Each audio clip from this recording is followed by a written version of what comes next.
E whakaritea ana te ara mā ngā kapahaka o te motu kia whai tūranga ki te matatini. I tēnei wā tonu e whakatūwhera ana te whakataetai ārohe tuatahi o Tāmaki Makaurau mo te roanga ake o ngā whakamārama kia tahuri atu ki tā mātou kairipoata kapahaka.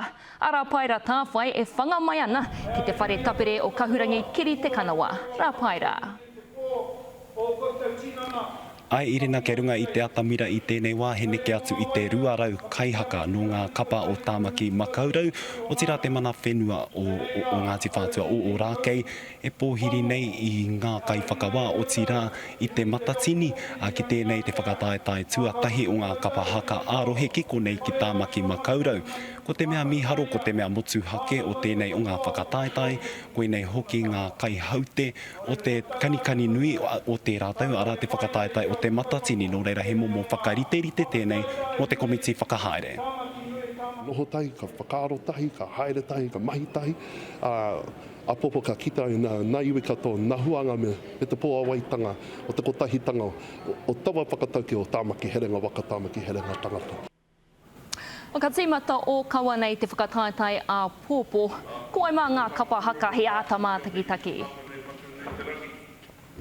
Irena kāri ko atu i ngā toa whakaihuaka o te motu ara a ngā tūmanako.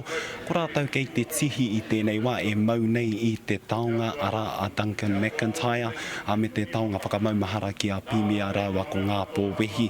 He oi he maunga nui te kake mā rātau i te mea ko ngā toa whakaihuaka o tēnei momo whakataetai ko te kapahaka o te waka huia. Ko mātou te tō whakaihuaka o te matatene. Engari ka rano mātou kia whakaihuaka ki konei ki te kāinga. No reira, koe rā te whainga nui. He whai i ngā tapu wai o te hunga pēnei a waka huia me manutaki.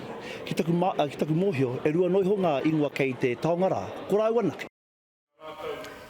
Ko te pauri a te nuinga kua hokona katoa tia ngā tikiti e hoa. Ka pēhea mo te rahi o ngā tangata kaore i whiwhi i e rā tikiti.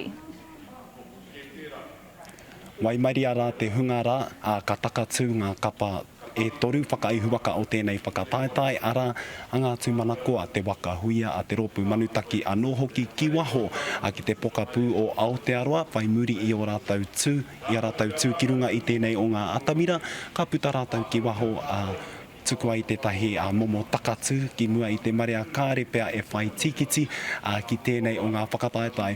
He momo huarahi pai mo te mana whenua o tira te komiti whakahaere i te mea koe nei pea he huarahi e whaia ai mo te whakataetai a te rātau.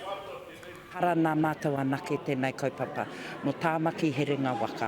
Ko tērā tā mātou whakaritenga i nei rangi, kia huitahi ai, kia noho tahi ngā ropu katoa a ngā iwi kei raro i te manakitanga o te mana whenua. Ai no reira, hei muri i te waru karaka i te ata a pōpō ka tū te kapa tuatahi ara te mana whenua, ko te kapa kaumātua tēnei o te pūru o Tāmaki. No reira, nau mai e te tini e te mano ki tēnei o ngā whakataetai Tāmaki Herenga waka. Rā paira, tā whai tēnā roa atu koe mō era whakamārama katoa atu i Tāmaki Makaurau.